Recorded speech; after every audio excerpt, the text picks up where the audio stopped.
مبارک وہ جو اب ایمان لایا، صحابہ سے ملا جب مجھ کو پایا، صحابہ سے ملا جب مجھ کو پایا۔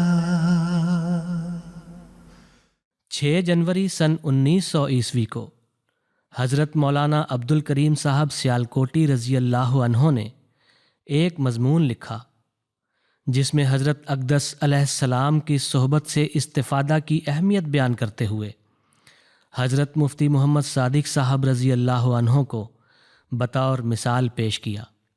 مضمون سے آپ رضی اللہ عنہ کی سیرت پر خوب روشنی پڑتی ہے۔